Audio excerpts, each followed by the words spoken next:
Hello दोस्तों, कैसे हैं आप। उम्मीद करता हूं कि ठीक ही होंगे। स्वागत है आपका हमारे चैनल पे, जहां हम करते हैं मूवीज़ का एक्सप्लेन। आज हम आपके लिए लेके आए हैं कोड 8। बिना किसी देरी के मूवी का एक्सप्लेनेशन शुरू करते हैं। मूवी की स्टार्ट में हमें बताया जाता है कि शहर में दो तरीके के लोग हैं, एक जिनके पास सुपर पावर्स हैं और दूसरे बिना सुपर पावर्स वाले। इनके पास सुपर पावर्स कहाँ से आए ये कोई भी नहीं जानता है, लेकिन शहर का मेयर ये फैसला लेता है कि वो सुपर पावर्स वालों को भी काम देगा, पर उन्हें अपना रजिस्ट्रेशन कराना होगा।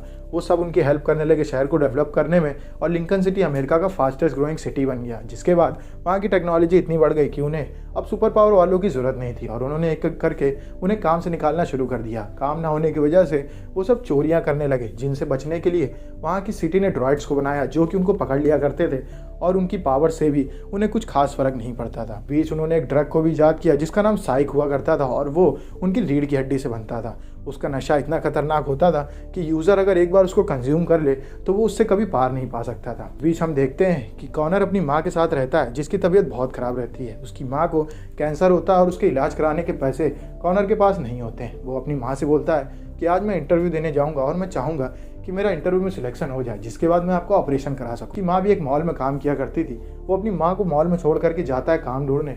असल में उसको लेबरी करनी होती है, लेकिन वहाँ पे उसको काम नहीं मिलता है क्योंकि वो 1 घंटे लेट होता है। काफ़ी देर की मशक्कत के बाद वो आदमी उससे कहता है कि मैं तुम्हें हाफ डे के पैसे दूंगा। वो वहाँ पे काम कर रहा होता है कि तभी वहाँ पे आ जाते हैं पुलिस वाले। वो कहते हैं कि यहाँ पे 6 सुपर पावर्स हैं जिनको कि हम काम नहीं दे सकते हैं। अगर वो रजिस्ट्रेशन कराएंगे तभी हम उन्हें काम दे सकते हैं। वो उन सबको वहाँ से भेजने लगते हैं। तभी उनमें से एक अपराधी होता है जो कि उनको अपनी शकल नहीं दिखाता और वहाँ से भागने लगता है। वो लोग उसे गिरफ्तार कर लेते हैं। वो अपनी फ्लेम का इस्तेमाल करके वहाँ से भाग रहा होता है, तभी ड्रॉइड्स ऊपर से गिरते हैं आकर के और उसको गोलियों से भूंज डालते हैं और उस आदमी की मौत हो जाती है। कॉनर जाता है अपनी माँ को लेने, जहाँ पे वो देखता है कि मॉल में उसकी माँ से काम नहीं हो पा रहा है क्योंकि उसकी तबीयत धीमे धीमे बिगड़ रही है और उसकी माँ एक काइस टाइप रहती है, जिस वजह से उसके हाथ की चीज़ें धीमे धीमे जमने लगती। उसका मालिक उससे कहता है कि मैं तुम्हें काम पे नहीं रख सकता क्योंकि तुम काम कर ही नहीं पा रही हो। कॉनर आके उससे कहता है कि मेरी माँ से ढंग से बात करो। गुस्सा आ जाता है और उसकी आँख से बिजली चमकने लगती है।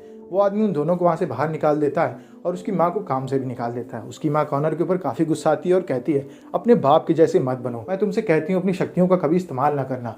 अगर ऐसा करोगे तो लोग हमसे डरेंगे और हमें कभी काम नहीं मिलेगा। वहीं दूसरी ओर ड्रॉइड्स के साथ जाते हैं ऑफिसर एलेक्स और डेविस। उनको एक बिल्डिंग में खूब सारे साइक होने का इंटेल मिला होता है। उस बिल्डिंग में चढ़ जाते हैं जहाँ पे एक सुपर पावर वहाँ से भाग ही रहा होता है कि वो लोग उसको पकड़ लेते हैं और कहते हैं हम चाहते तो हैं कि हम तुम्हें मार दें, लेकिन तुमको अगर हम मार देंगे तो हम भी तुम्हारी तरीके क्रिमिनल हो जाएं। वो चारों तरफ ढूंढते हैं, उन्हें खूब सारा साइक वहाँ पे मिलता है जिसको वो मीडिया के सामने पेश कर देते हैं। हमें देखने को मिलता है कि कॉनर जाता है काम ढूंढने के लिए अपने दोस्त के साथ, जहाँ पे गैरेट आ जाता है। उसका दोस्त कहता है कि इसकी गाड़ी में मत बैठना, अगर तुम इसकी गाड़ी में बैठे तो तुम अपराधी हो जाओगे क्योंकि ये लोग साइक को बेचते हैं। जिसके बाद गैरेट कहता है कि मुझे एक इलेक्ट्रिक की ज़रूरत है, वो भी क्लास 2, मैं डबल पैसे दूंगा। कॉनर एक इलेक्ट्रिक होता है और उसे अपनी माँ के ऑपरेशन के लिए पैसे चाहिए होते हैं, जिस वजह से वो गाड़ी में जाकर के बैठ जाता है। गैरेट उससे कहता है कि हम तुम्हें एक जगह ले जाएंगे जहाँ से हमको 3-4 कैन उठाने हैं, पर वहाँ की दिक्कत ये है कि चारों तरफ इलेक्ट्रिसिटी दौड़ती है और सिर्फ क्लास 2 का आदमी ही उस इलेक्ट्रिसिटी को तोड़ सकता है। इसके बाद वो उस जगह पे ले जाते हैं जहाँ पे कॉनर उस इलेक्ट्रिसिटी को कंज्यूम कर लेता है और गैरेट को पता चल जाता है कि ये क्लास 2 नहीं, असल में क्लास 5 है और इसको ये बात पता नहीं है। अंदर जाने के बाद वो लोग कैंस को भर रहे होते हैं कि तभी वहाँ पे एक बूढ़ा आ जाता है जो कि गार्ड होता है। वो कहता है तुम लोग ये क्या कर रहे हो। तभी हमें देखने को मिलता है कि गैरेट के साथ एक आदमी सुपर ह्यूमन स्ट्रेंथ वाला भी है। वो उसके लॉक को तोड़ देता है और उसको एक कैन में बंद कर देता है, और गैरेट भी चीज़ों को एक जगह से दूसरी जगह उठा करके रख सकता है बिना छुए। वो उसको बंद करके वहाँ से निकल जाते हैं। शहर की पुलिस भी उन्हें ढूंढने लगती है और चारों तरफ ये खबर फैल जाती है कि अगर कोई लाल वैन दिखे तो उसको रोक लें। गैरेट एक ब्रिज के नीचे रुकता है और वैन का पूरा स्टिकर उछाड़ देता है और वो वैन वाइट हो जाती है। वो वैन लेके आगे निकल जाता है और पुलिस ये पहचान ही नहीं पाती है कि यही वो लोग हैं जिन्होंने चोरी की है। गैरेट जाता है सटक्लिफ के पास, जो कि एक आदमी के साथ बैठा रहता है। वो आदमी सटक्लिफ से कहता है कि तुम हमारा पैसा कब वापस करोगे, हमें 1 हफ्ते के अंदर अपना सारा का सारा पैसा चाहिए, नहीं तो हम तुम्हें मार देंगे। सटक्लिफ उससे कहता है कि आपको ये बात तो पता ही है कि हमारा कितना सारा साइक पकड़ा जा चुका है, हमारे पास पैसे की कमी है, पर हम पूरी कोशिश करेंगे कि हम आपको पैसे दे दें। इस बीच वो आदमी अपने साथ एक लड़की को लाया होता है जो कि सटक्लिफ को मारने की ताकत रखती थी। सटक्लिफ भी माइंड को पढ़ने में एक्सपर्ट रहता है क्योंकि उसके पास माइंड को पढ़ने की पावर्स होती हैं। वो लोग वहाँ से चले जाते हैं। सटक्लिफ से मिलने गैरेट आता है। गैरेट बताता है कि मैं 3 कैन लाया हूँ। सटक्लिफ से कहता है कि मेरे पास बिल्कुल भी पैसे नहीं है जो मैं तुम्हें दे सकूँ, क्योंकि तुम्हें पता ही है कि हमारा हाल क्या चल रहा है और अगर इन लोगों ने मुझे मारा तो तुम जानते हो कि मैं अकेला नहीं मरूंगा, मेरे साथ तुम सब मारे जाओगे। वो देखता है कि वहाँ पे आता है कॉनर और वो बताता है कि ये तो एक इलेक्ट्रिक टाइप है, ये तुम्हें कहाँ पे मिला। गैरेट बोलता है कि उसको पता नहीं उसकी पावर्स क्या है, हमें उसका इस्तेमाल सही से करना होगा। सटक्लिफ कहता है कि हमें अपने साइक को छुड़ाना होगा, अगर हमने उसको छुड़ा लिया तभी हम अमीर हो पाएंगे और इन लोगों से बच पाएंगे। वो बोलता है कि तुम इस आदमी को ट्रेन करो, उसको बताओ कि उसकी पावर्स आखिर में क्या है। कॉनर वहाँ पे मिया से मिलता है जो कि रहा करती थी सटक्लिफ के साथ। वो वहाँ से चला जाता है और हमें देखने को मिलता है कि सटक्लिफ को कोई चीज़ की बीमारी है जिसके लिए वहाँ पे बुलाता था निया को। निया एक मेडिकल टाइप होती है और वो लोगों को हील कर दिया करती है। रात को निया जाती है सटक्लिफ के पास, जहाँ पे सटक्लिफ उससे कहता है कि तुम्हें क्या चाहिए। निया सटक्लिफ के पास जाती है और उससे कहती है कि मुझे साइक की जरूरत है। सटक्लिफ कुछ लड़कियों के साथ मजे कर रहा होता है, वो उनको वहाँ से भगा देता है और निया से कहता है लेकिन मुझे भी तुम्हें कुछ देना होगा, और वो उसके साथ इंटिमिडेट होने लगता है। कॉनर अपने घर में बैठा रहता है जहाँ पे उसकी माँ जाती है। वो अपनी माँ को पैसे देता है और कहता है कि आज एक अच्छी साइड मिल गई जहाँ पे मुझे बढ़िया पैसे मिले, मैं कल भी वहाँ पे जाऊँगा और जल्द से जल्द इतने पैसे कर लूँगा कि मैं आपका ऑपरेशन करा सकूँ। इसके बाद अगले दिन गैरेट उसको लेने आता है। गैरेट उससे कहता है कि तुम्हारे पास काफ़ी सुपर पावर है और तुम्हें पता नहीं है कि तुम क्लास 5 के इलेक्ट्रिक हो, हमें तुम्हें ट्रेन करना होगा और अगले मिशन के लिए तैयार करना होगा। अगर तुम हमारे साथ लगे रहे तो तुम्हें खूब सारे पैसे मिलेंगे और तुम अपनी बीमार माँ का इलाज करवा सकोगे। डेविस और एलेक्स इन्वेस्टिगेट कर रहे होते इस केस को जहाँ पे कॉनर और गैरेट ने चोरी की होती है। वहाँ उन्हें पता चलता है कि इस फेंस की इलेक्ट्रिसिटी एक इलेक्ट्रिक ने कंज्यूम की है। वो सारे इलेक्ट्रिक को पकड़ के उनसे पूछताछ करते हैं। वो कॉनर के पीछे भी जाते हैं लेकिन उन्हें कॉनर के ऊपर कोई शक नहीं होता है क्योंकि अभी तक उसने कोई भी क्रिमिनल ऑफेंस नहीं किया होता है। वो उसको छोड़ के आगे निकल जाते हैं। कॉनर तैयारी कर रहा होता है गैरेट के साथ अगली चोरी को अंजाम देने की। वो लोग एक बैंक को लूटने वाले होते हैं जिसके लिए उसे कॉनर को तैयार करना होता है। कॉनर काफ़ी हद तक अपनी इलेक्ट्रिसिटी को यूज़ करने में एक्सपर्ट हो जाता है। वो जाता है मॉल के ओनर के पास और उसको डरा के कहता है कि अगर तूने मेरी माँ को परेशान किया तो अगली बार मैं तुझे मार दूंगा। उसकी माँ वहाँ काम कर रही होती है जिससे कि सामान गिर जाता है। शॉप ओनर आके उस सामान को उठा के निकल जाता है ये कहते हुए कि तुम्हें ज़्यादा काम करने की ज़रूरत नहीं है। वहीं दूसरी ओर हम देखते हैं कि वो लोग चोरी को अंजाम देने जाते हैं बैंक में। वो बैंक के अंदर घुस जाते हैं, सभी लोगों को बंदी बना लेते हैं और लॉकर को खोल के जैसे अंदर जाते हैं वहाँ उन्हें पता चलता है कि यहाँ तो ज़्यादा पैसे हैं ही नहीं। बैंक मैनेजर से पूछते हैं कि पैसे कहाँ गए। वो बताती है कि सैटरडे को सारा का सारा बैंक खाली हो जाता है और सारा कैश यहाँ से शिफ्ट हो जाता है। वो लोग वहाँ से बाहर निकलते हैं और पुलिस उनका पीछा करने लगती है। वो लोग चारों ओर से फंस गए होते हैं क्योंकि ड्रॉइड्स ने उनको घेर लिया होता है। कॉर्नर अपनी इलेक्ट्रिसिटी का यूज़ करके उन सबको डिफ्यूज़ कर देता है और वो लोग वहाँ से भाग जाते हैं। वो जाते हैं सटक्लिफ के पास जहाँ वो सटक्लिफ से कहते हैं कि तुमने हमें गलत इन्फॉर्मेशन दी थी, बैंक में तो पैसे थे ही नहीं और उल्टा हम सब वहाँ मारे जाते। वहाँ पे आ जाती है वो लड़की जो कि सटक्लिफ को मारने आई होती है। कॉर्नर उसको देख लेता है और उसे पकड़ लेता है। वो लड़की उनके ऊपर अटैक करने वाली होती है कि वो सब मिल करके उस लड़की को मार देते हैं। कॉर्नर के हाथ में चोट लग जाती है जहाँ निया उसके हाथ को हील करने लगती है। कॉर्नर को पता चल जाता है कि एक हील टाइप है और ये मेरी माँ को हील करने में मेरी मदद कर सकती है। गैरेट कहता है कि मुझे आधी हिस्सेदारी चाहिए, मैं तुम्हारे से ज़्यादा काम करता हूँ और फिर भी मुझे थोड़े ही पैसे मिलते हैं। मैं चाहता हूँ कि आधा आधा एरिया हम लोग के बीच में बढ़ जाए ताकि हम लोग आराम से अच्छे से काम कर सकें। सटक्लिफ उसके ऊपर हंसता है और उसका बॉडीगार्ड गैरेट को दबा के वहाँ से भगा देता है। कॉर्नर घर पहुँचता है जहाँ पे वो देखता है कि उसकी माँ उसके बेड के पास खड़ी और कहती है इतने सारे पैसे आखिर आए कहाँ से, और मैंने इंटरव्यू कंपनी में फ़ोन भी किया था, उन्होंने मुझे बताया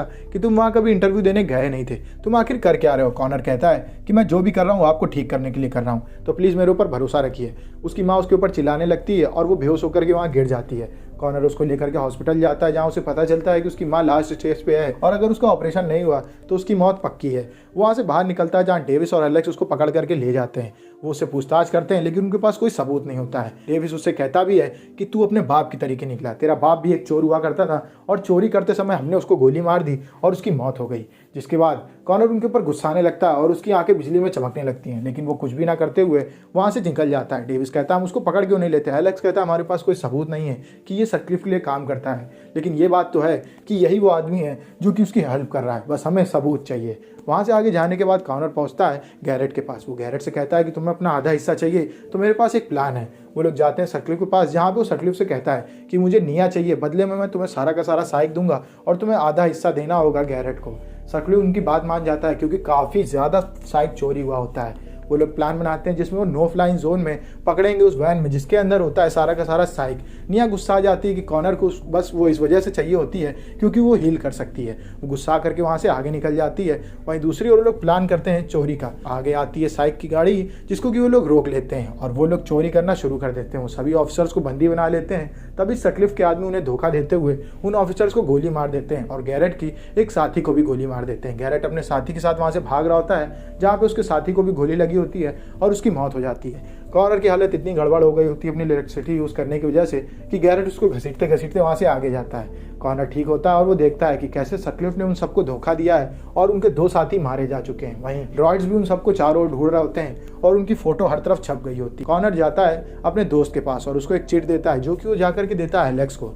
एलेक्स को उस चिट में पता मिलता है कॉनर का। एलेक्स पहुंचता है कॉनर के पास। वो कॉनर से कहता है कि मैं तुम्हें यहाँ गिरफ्तार करने के लिए आया हूँ। कॉनर उससे कहता है अगर तुम मुझे गिरफ्तार करोगे तो तुम्हें सटक्लिफ और साइक का पता कभी नहीं मिल पाएगा। जिसके बाद वो वहाँ से उसे छोड़ करके चला जाता है और वो उसको एक पता दे देता है जहाँ पे सटक्लिफ छुपा रहता है। वो वहाँ पे अपनी पुलिस टीम के साथ पहुंचता है। वहीं दूसरी ओर हम देखते हैं कॉनर भी गैरेट के साथ उस बिल्डिंग में पहुंच जाता है और उनकी और सटक्लिफ की गैंग की लड़ाई होती है, जिसमें कि वो एक एक करके सटक्लिफ की गैंग को हरा देते हैं। सटक्लिफ को गोली भी लग जाती है। वो निया से कहता है कि मुझे हील करो आकर के।